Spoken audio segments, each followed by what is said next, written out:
Salut tout le monde, on se retrouve maintenant pour une nouvelle vidéo. Encore une nouvelle vidéo, mais sur la 307cc toujours. Donc vous avez pu le constater hein, avec tous ces merveilleux petits plans. Alors je vous avais parlé sur la première vidéo sur cette voiture, je vous avais parlé d'un problème d'un voyant moteur que j'avais. Et bien voilà la vidéo sur ce dont on va traiter quoi. On va parler de ce voyant moteur. Alors qu'est-ce que c'est? J'avais constaté que c'était au final, comme la plupart des cas, c'est sur ces bagnoles là. On a un voyant moteur comme ça du jour au lendemain, ce qui apparaît sans aucune raison. C'est les sondes lambda, parce que oui, il y en a deux. Donc j'en ai déjà changé une. Qui apparemment n'a jamais été changée. Elle est défoncée, elle est cramée à l'intérieur et tout, elle est éclatée. Elle a pris de là, ça c'est l'oxydation, enfin il y a un peu d'oxydation, il y a un peu de tout. Elle a pris l'humidité, elle a pris tout ce que vous voulez. Elle a l'âge de la voiture la sonde quoi. Elle n'a pas été changée, c'est celle d'origine. Donc j'en ai commandé bien sûr. Bon je vous préviens, c'est pas sponsorisé. Chez Autodoc. J'ai fait une petite commande d'une sonde lambda, donc la deuxième. Parce que j'ai changé la première, ça n'a rien changé. Et là ensemble on va changer la deuxième. Donc je vais vous montrer le message que ça me met. Alors on va choper les clés. Paf. Elle est dégueulasse toujours. Normalement la bagnole vraiment elle est ultra propre, mais là vous voyez un peu la flemme à vrai dire. Donc le message que ça me met en fin de compte, donc là on démarre tranquille, tout est trop stylé.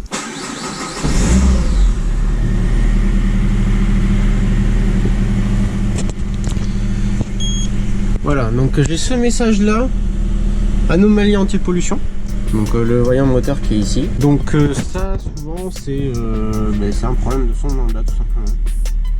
Il n'y a pas d'autre, vraiment pas d'autre explication, c'est une essence, alors il n'y a que ça.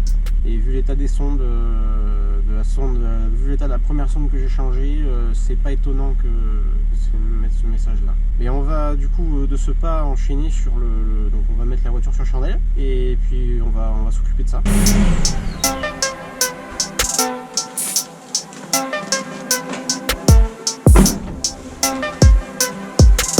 Pour ce qui est de lever la voiture, pour ceux qui l'ont jamais fait, j'explique déjà, il faut toujours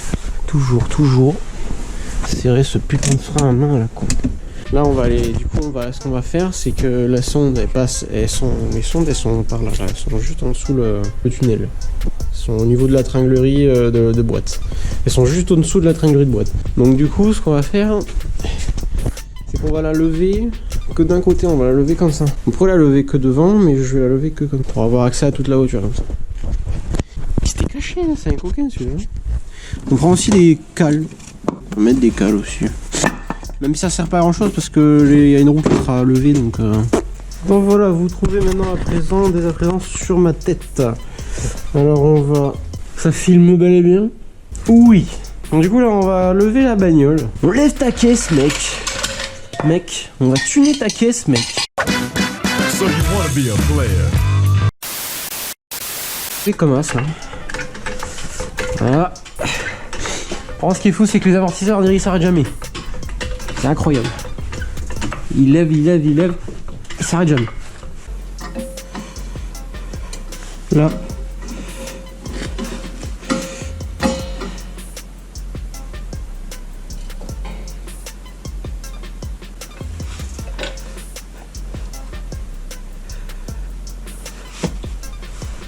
Là,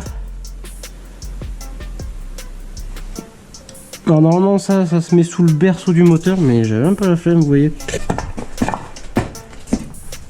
Voilà.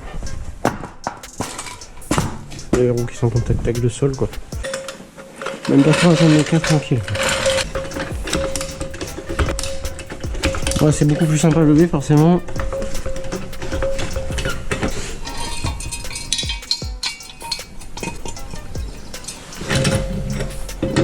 Et là, on baisse.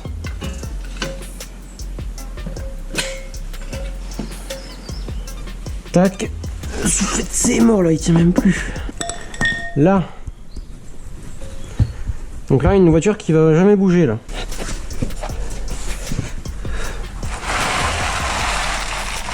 Donc, la sonde lambda. Lambadadada. Important de prendre un gros cutter. Hein. Voilà.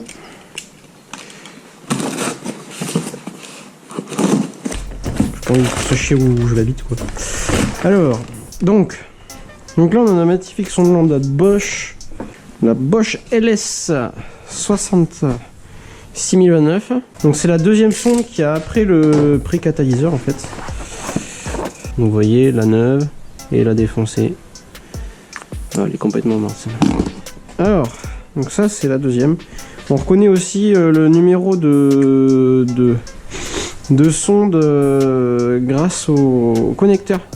Parce que les connecteurs ils sont par là. Et celui de la sonde numéro 1 qui a juste après le collecteur d'échappement, elle est verte et la deuxième elle est bleue. Voilà, petite anecdote. C'est bien du 21. Je sais, je me souviens bien.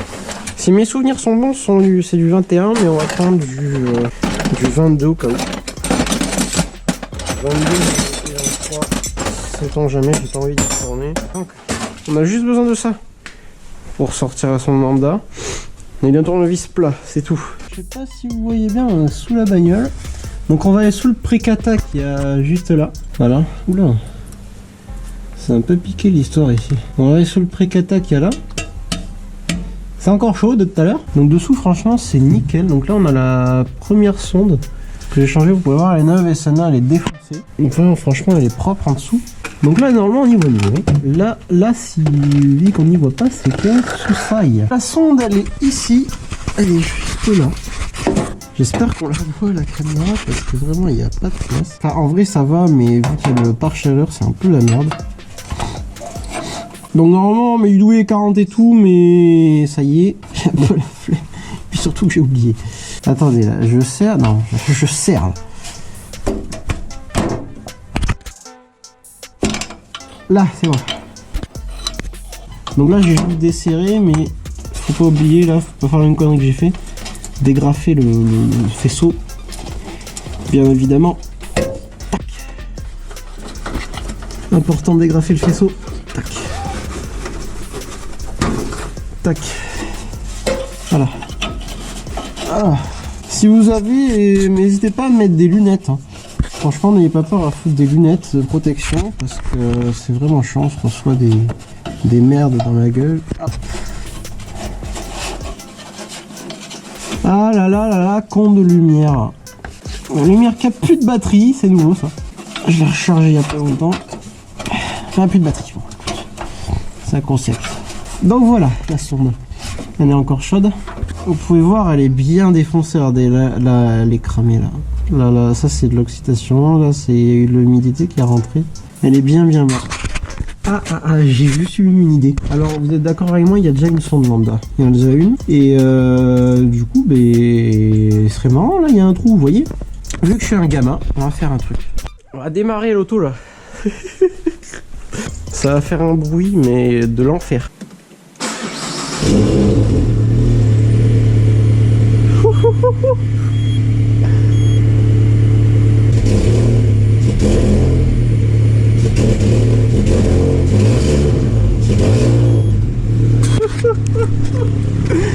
Écoutez-moi ça.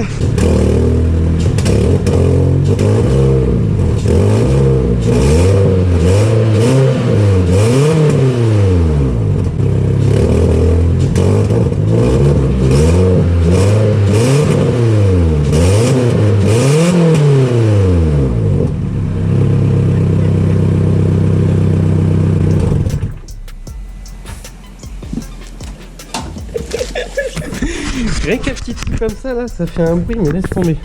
Bon allez, on repasse aux choses sérieuses maintenant et on va remonter cette sonde. On va déjà commencer par enlever, déconnecter la sonde qui est juste là. Bon, moi je me rappelle, j'avais carrément enlevé la batterie et tout parce que c'était inaccessible. Le désavantage des trucs Peugeot, des voitures Peugeot, c'est que c'est putain d'inaccessible. Normalement quand on fait un mécanique sur une voiture, le mieux c'est de débrancher la batterie, mais là franchement pour une sonde lambda, ça sert un peu à rien. Là, c'est bon, je l'ai sorti. Vous voyez, il est là, je l'ai dans la main. Ça, c'est pas le connecteur côté sonde, c'est le connecteur côté calculo. Le calculateur qui est, je vais vous montrer où il est. Mais avant, j'aimerais bien sortir cette merde. Voilà. C'est bon. Parce que c'est malin, il fixe le connecteur au moteur. Mais le connecteur côté sonde, c'est pas très mal. Le calculateur, il est là-dedans. Hein. Donc là, on se retrouve à nouveau sous la voiture. Voilà. Ah. Oh, c'est chaud. Je le sens depuis ici, la chaleur. Donc on va attendre un peu. On va attendre un peu. Je vais faire le con, mais si vous comptez démonter la voiture après, là c'est froid, mais là c'est vraiment chaud. Donc je vais attendre. 2 hours later. Un repas plus tard, donc 1h30 plus tard, je viens enfin finir de monter le. Bon, on va finir de monter cette putain de sonde. Déjà, on va dégager l'ancienne et puis on va monter la nouvelle. Allez, c'est parti. Donc vous pouvez voir les copains, là on se retrouve maintenant à nouveau sous la bagnole. On va enlever les clips des fils là qui sont là-bas. Tac. Donc voilà, donc là elle enlève. Oh, j'ai carrément arraché, oh, c'est chiant, c'est la merde. Voilà, donc la sonde lambda est complètement retirée. Maintenant on va pouvoir passer, on va récupérer les clips et on va passer à l'installation. Donc on va la passer par là. Vous voyez, on voit la lumière là, je sais pas si on voit bien. On voit la lumière là-bas, de la lumière qui est en dessous de la voiture. Moi, ce que je fais, c'est que je fais ça. Je viens passer ma sonde comme ça là. Puis je la rattraperai, elle va se caler sur la crémaillère, je pense. Tac. La sonde, je la vois. Elle est là-bas. Donc il faut aller tout là-bas au fond. Et on tire. On tire, on tire, on tire. Et là, c'est bon, on y est. On a notre sonde avec nous. De retour pour de nouvelles aventures. C'est hyper galère, vraiment. Plus galère, tu meurs. Une fois que ça y est dedans. Mais c'est le. En fait, il n'y a pas de place, genre. C'est des bonnes caisses en soi, mais il n'y a pas de place. Alors, c'est ouais, serré quand même assez fort. Hein. Mais pas trop non plus. Là, ça suffira.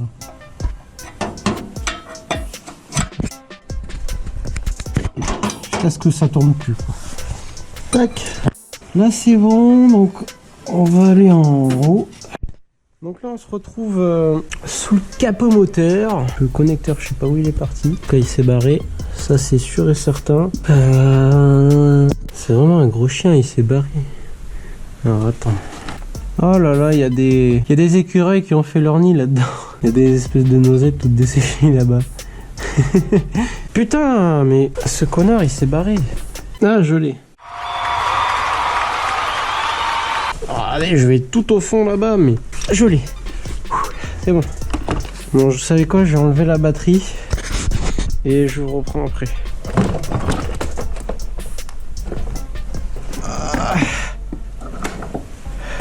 Alors là, il y a beaucoup plus de place maintenant. Là, j'y verrais bien un petit turbo ici, tu vois. Hop, là j'ai fini de la rebrancher. Elle est là-bas. Celui-là, là, ce connecteur-là, il est là. Ça, c'est la première sonde et ça, c'est la deuxième. Donc là, je vais remettre la batterie et je démarre et je vous reprends après.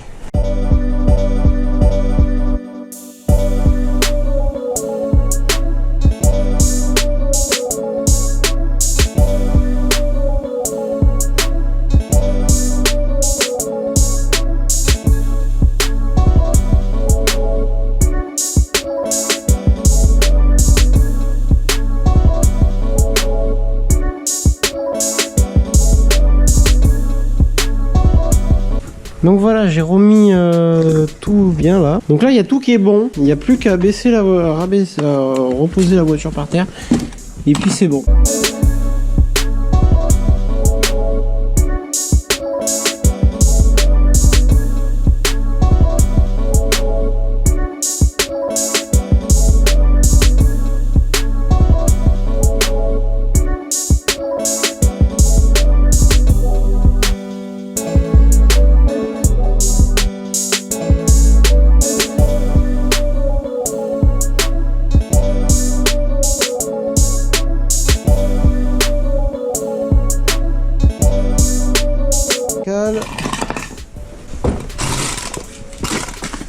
On va choper les clés puis on va démarrer. Mais moi je pense que le défaut en fait il sera encore. Je pense juste qu'il faudra l'effacer en fait.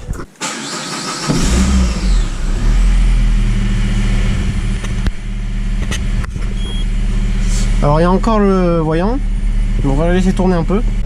Bon là on est sur l'essai routier on va dire. Donc à fumer un peu. Mais là c'est bon. parce qu'il y avait un peu de condensation.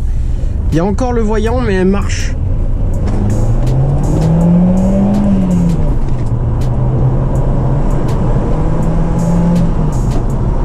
Elle marche beaucoup mieux. Elle marche vraiment beaucoup mieux.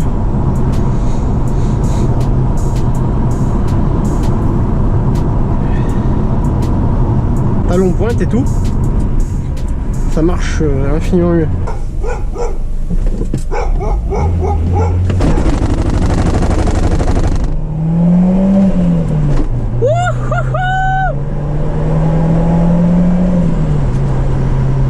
Ça sent le pneu brûlé. Ouais, elle marche beaucoup mieux. Parce qu'avant, elle buguait un peu avec les sondes lambda mortes. Elle avait du mal à la reprise et tout. Et vous voyez, je fais ça, mais je dépasse aucune vitesse. Hein. On va faire un petit tour. On en profite de faire un petit tour sympatoche. Faut bien la faire crier l'auto. Vous voyez, là, je suis à 50. Et là je suis à 80 là. Et elle bug plus. Parce qu'avant quand j'appuyais sur l'embrayage, en fin de compte elle continuait à accélérer un peu. Là c'est bon. En fait je pense que le voyant, il faut le... pour enlever le voyant, je pense qu'on est obligé de brancher la valise. Et elle consomme beaucoup moins. Là je fais du 4 litres au 100 là. 4 litres au 100 contre 8 litres. Voilà, j'espère que cette vidéo vous aura plu. Voilà, c'était juste pour montrer comment changer une sonde lambda. Comme je l'ai dit dans la première vidéo sur cette voiture, je suis pas un expert, donc je fais comme je peux, on va dire. Mais c'est juste, ça peut aider quoi. Parce qu'il n'y a pas de vidéo sur cette voiture. Et elle est particulièrement chiante. Ça se compte un jour pour que le voyant parte. Donc il va partir à un moment donné. Ou sinon s'il part pas, faut le faire je pense à la valise. Mais m'en fous, je le ferai pas. Et donc là elle marche beaucoup mieux qu'avant, qu'avec les sondes complètement éclatées. Avant, quand elle était en bas régime, elle avait du mal à repartir, fallait vraiment attendre. Il y avait un laps de temps entre le temps où on appuyait sur la pédale et que ça accélérait. Maintenant ça accélère de suite. Elle a beaucoup plus de patates, là je l'ai bien fait brûler tout à l'heure. Je suis sûr, il y a encore les traces de pneu là-bas. Là elle marche du tonnerre là. Donc, je pense qu'il faut juste soit attendre que le voyant parte, ou soit l'enlever, le supprimer. Mais là du coup c'est bon, la sonde est changée, ça fumait, c'est juste parce qu'il y avait de la condense, ça avait condensé dans la ligne parce que comme un con j'ai oublié de boucher le truc. Donc voilà, j'espère que cette vidéo vous aura plu, ça en aura aidé certains. Et c'était FX & Ride, je vous laisse sur ce magnifique plan de cette magnifique auto. Allez, tout pète.